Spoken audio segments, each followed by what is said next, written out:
I would like to focus on the distortions of public health and the bank. That's the title that I had thought for myself. But before I talk of anything, I think we need to address public health per se.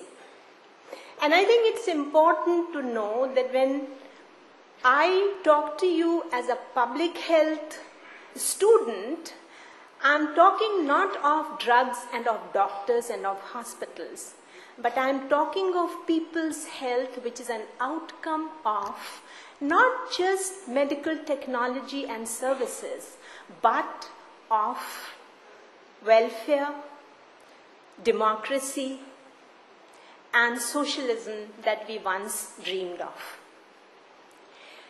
The history of public health is rooted in the democratic and socialist movements and forces in Britain, in Europe, and it had even influenced the United States in the 19th century. I have no time to go into the history of that.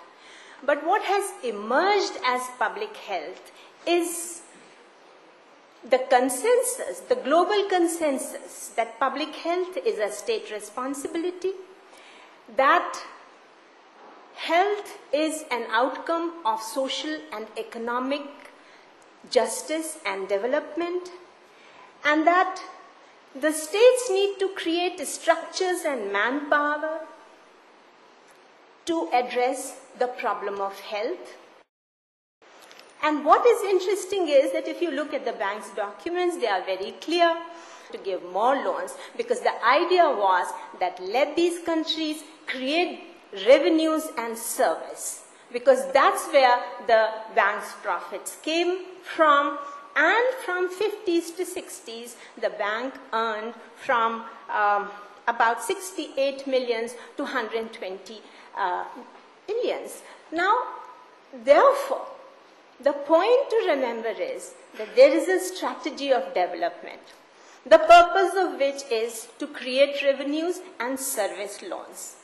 And the bank has been a very successful institution in doing that. And when the third world countries couldn't repay, they were asked to adjust themselves, and we adjusted happily because we had a certain political formation, and I needn't go into that. I think I will jump on to those situations where countries like India were successful in returning their loans.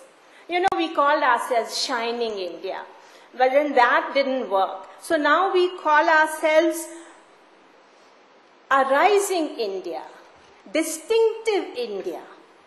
You know, there's a festival that is happening in the United States where our young people are going to celebrate, because we are distinctive, we are very exceptional, because we talk of growth and development when the peasants are committing suicide, when the malnutrition in children is horrible, and your Supreme Court tells your government what the hell is happening, and we celebrate.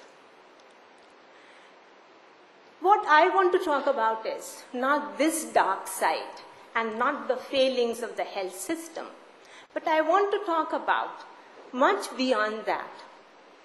I think it was mentioned in the morning, the whole area of the successful promotion of intellectual dwarfism that the bank has succeeded in promoting in the third world countries. And now I come to what's been happening in public health. 70s was the exciting period when we were making very many mistakes in public health, but still the state was fighting, it was trying. People like Rami perhaps were hoping that primary health care will take roots in this country.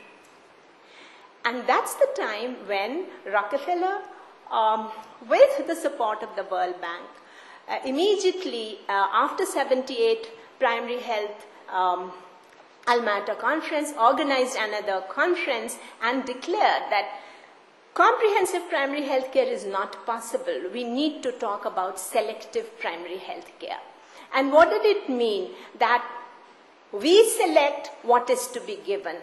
We say that development is a long-term strategy. You have to do something now. And we say what is possible is that for which there is technology. And the technology is always with the MNCs. So they decide what are our priorities. And the 80s were spent in working towards instruments such as RCH for population control, immunization for communicable diseases, and pills for nutrition. And you can have any number of examples of programs that were promoted in these areas. So what did they do? Without rejecting it, they distorted the concept of primary health care. And they desiccated it into an entity where